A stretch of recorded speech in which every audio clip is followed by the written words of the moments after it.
খুব বেশি ঝামেলা ছাড়াই একদম সহজে মাটন বিরিয়ানি রান্না করার সহজ রেসিপি নিয়ে কিন্তু আমি হাজির হয়ে গিয়েছি। সো হ্যালো এভরিওয়ান, আসসালামু আলাইকুম, welcome back to my new video from Subarna's blog. আজকে কিন্তু খুব মজাদার মাটন বিরিয়ানি রান্না করে আপনাদের দেখাবো। এখানে আমি হাড় ও চর্বি সহকারে মাংস নিয়ে নিয়েছি। চর্বি নেওয়ার ফলে কিন্তু বিরিয়ানির টেস্টটা দ্বিগুণ পরিমাণে বেড়ে যাবে।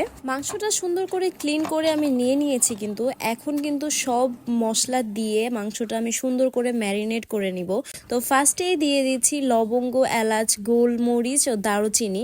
দেন তারপরে দিয়ে দিচ্ছি লবণ, দিয়ে দিব রসুন বাটা, এখন দিয়ে দিচ্ছি আদা বাটা, সাথে দিয়ে দিচ্ছি পেঁয়াজ বাটা। এখানে শুকনা মরিচ আমি ব্যবহার করিনি, এখানে আমি কাঁচা মরিচ বাটা ব্যবহার করেছি। তো দিয়ে দিচ্ছি ধনিয়ার গুঁড়া, সাথে দিয়ে দিচ্ছি জিরার গুঁড়া। মশলাগুলো দিয়ে মাংসটা খুব সুন্দরভাবে মাখিয়ে নিতে হবে, যাতে করে মশলাটা মাংসের সাথে সুন্দরভাবে মিশে যায়।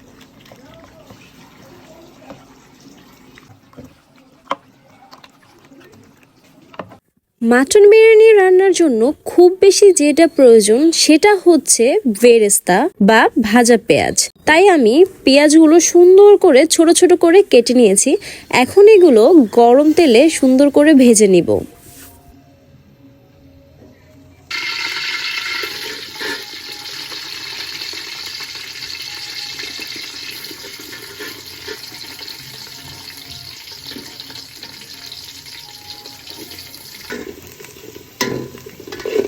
বেরেস্তার জন্য পেঁয়াজটা সুন্দর করে ভেজে কিছু অংশ উঠিয়ে রাখবো, আর বাকি অংশের ভেতর ম্যারিনেট করা মাংসগুলো দিয়ে দিব।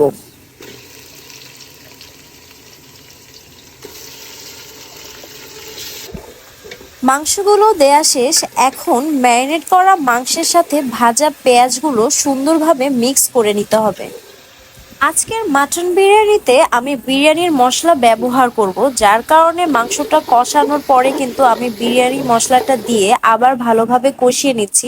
আজকের মাটন বিরিয়ানিতে আমি চাষি চিনি গুঁড়া পোলার চালটা ব্যবহার করছি। আমি পরিমাণ মতো চাল নিয়ে সুন্দর করে ক্লিন করে কিন্তু মাংসের সাথে মিক্স করে দিয়েছি। পর্যায়ে ঢাকনা দিয়ে ঢেকে কিন্তু কিছুক্ষণ অপেক্ষা করব। এই তো আমার মাটন বিরিয়ানি রান্না করা অলমোস্ট কিন্তু ডান। এখন কিছুক্ষণের জন্য দমে রেখে দেব। বিরিয়ানির সাথে খাবার জন্য কিন্তু সালাদও রেডি করা শেষ, এখন শুধুমাত্র খাবার পালা।